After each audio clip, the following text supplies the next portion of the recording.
Hi lovelies, welcome back to the islands. Today is the midsummer day, or the day prior. Tonight is going to be the magic night. Excuse the plastic bag back there. I haven't yet. So here's the first and so far one and only drum frame. The skin is yet to be soaked, but I actually wanted to show and tell about hide tanning. I maybe mentioned that I had no time to scrape all the hides, so the night came along and I couldn't let them sit in the live water anymore. No, not the live water. They were thawing from the freezing conditions, so you don't put the hides you want to tan into the live water if you want to tan with the fur on. So I took last two hides and salted them. So here you can see the salt is falling off. This is almost dry. Scraped everything off and it is drying. Now you can preserve it for future use. It's not tanned yet, but you can see it is going to be fur on tan. So I am right now doing the other one. Basically it is called brain tanning, but without brains. If you are familiar with the term brain tanning, which means the brain of the same animal is taken and mushed and put on the hide after the salting time to soften it up and to actually tan it. As I would never, I think, try to do anything with brains, but you can do it also with the egg yellows or the egg yolk. Only egg yolk. And this size, medium sized deer hide, takes about 12 to 15 egg yolks. Basically you spread the yolk all over this after you have taken the salt and off and maybe sanded it a little bit. So then egg yolk on, or brains, or whatever you are going for, and then stretching and scraping and beating so the hide would not be, let me see if I can find you a hard part. If you don't do it, the hide will be rawhide. Basically it dries up hard like the drum hides. So you have to massage it until it is relatively warm to the hand. If you touch the skin where it's not done yet, it's cold to the touch, and when it's done or almost done, it gets not cold but warmer. So the beating and stretching is done by either wringing it with your hands and doing everything, or stretching it up on the frame and then beating or scraping, etc. It is hard work. With the warm weather like today, it takes about 2-3 hours you have to work the egg yolk into the hide. It helps it to remain soft. The salt is helping the bacteria growth stop and to preserve it, and also to hold, so the fur will hold on to this. This is the salt, and the egg or the brains will make it soft and usable as a rug, as a, I don't know, whatever you want to do it with it. So I am softening my hide with a rock like old times. I don't know if they did it old times. I just thought I would use it, and so far I tried to wring it with the hands. It is really, you just can't do it 3 hours. Your hands will be falling off. But with both hands you just do this or this until you can feel it's warm. Later on this debris will come off. I tried different things before I found this rock and thought I will try with this one, and this is the best way, at least in my opinion.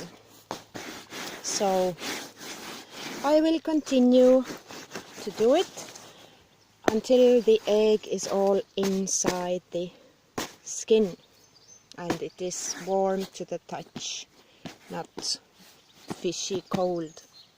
And then I will take wet wood, like something like this, which is rotten, and will burn it, and it will create a lot of smoke, and I will smoke the hides. Smoking the hides will make the hides waterproof and weatherproof. Without smoking they are not so much. They can still take in moisture and everything. So go figure. I can't explain you the chemistry and the reasoning behind the I just can't remember and what it was. You can Google it, what the smoking does to the skin and why it's working like this. So this is going to be my main event for a few hours. Then I will sand and prepare the frame for the drum, and later on the evening, when we are lighting the bonfire, I will start putting the first drum together. So yeah, this is a lot of work, and the more I do it, the more respect do I have for our ancestors who did it daily basis, who did things like that. And this is hard labor, but today we can go to the shop and buy all the stuff, but doing it yourself was the only way back then. And I have huge respect for the people who did those things without having any sandpaper or whatever things are making our life much easier. So here are some of the hides drying up. When I came here on the morning, they were still totally wet. When they are wet, they are light. This is soft, you can see, and drying up, it will be like this plasticky, and I can later on, when I'm getting ready to make a drum, then I will post process it. So here you can see some of the membrane I left on, because I finished with those hides late in the night and it was getting dark. So these need more post-processing than usual, but as you can see, it really comes off easily when it's wet, and you have to re-wet them when you are making drums. Let me enter this TP thing, and you can see the dried hides are just hanging here waiting for the frames. And they are all grassy because, of course, I didn't use any plastic under things. I'm just doing things on the ground, and yeah, look at me, so clean.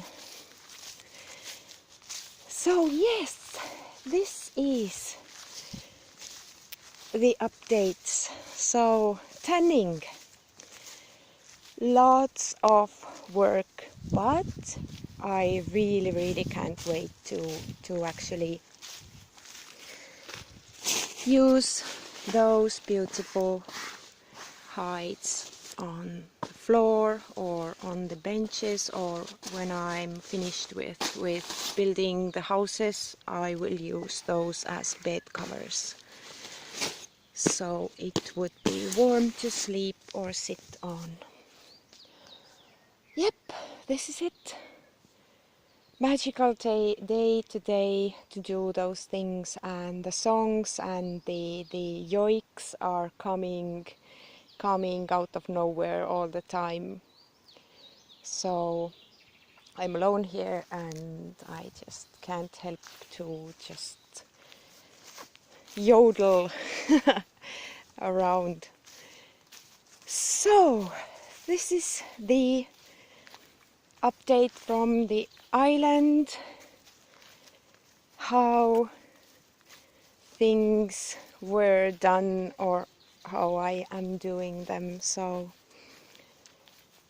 pretty much learned everything by myself, googled, watched a ton of videos, picked up pieces of information from here and there, and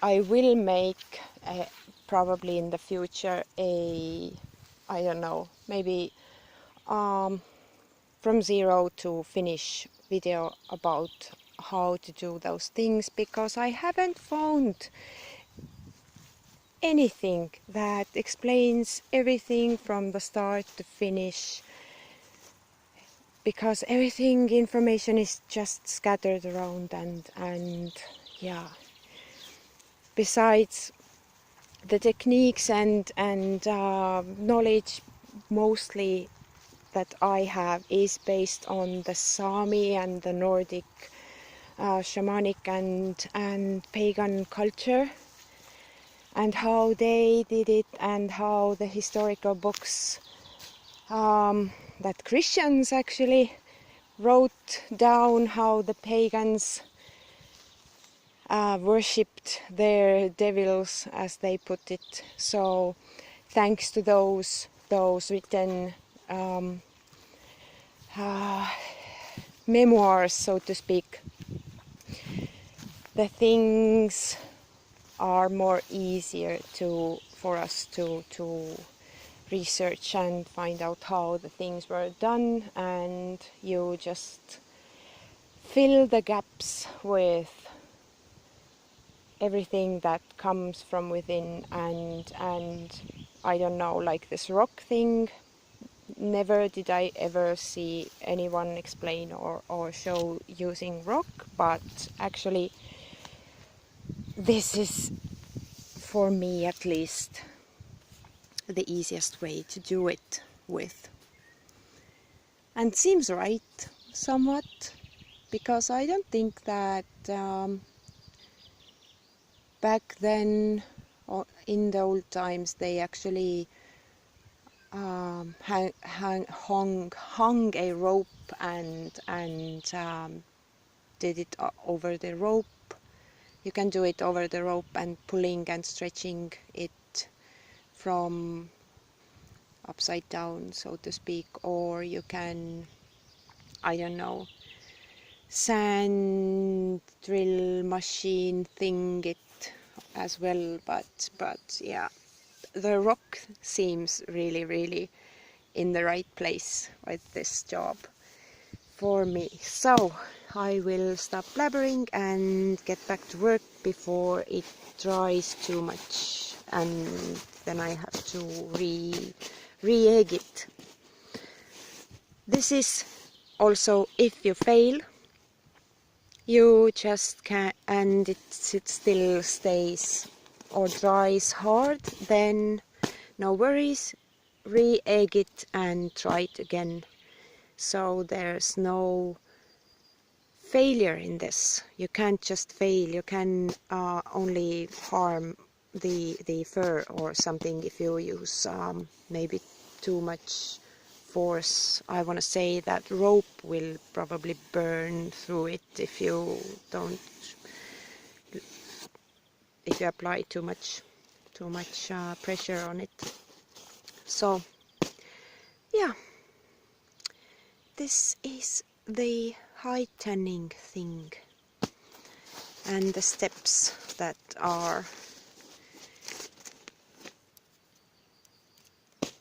to be done so you can do it.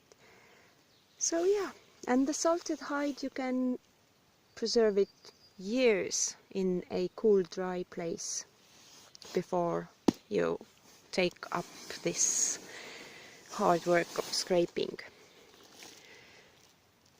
So thank you for watching and taking this journey with me. Have a magical midsummer night, and don't forget to roll around or make yourself healthy with a magical morning dew tonight or tomorrow morning. Bye!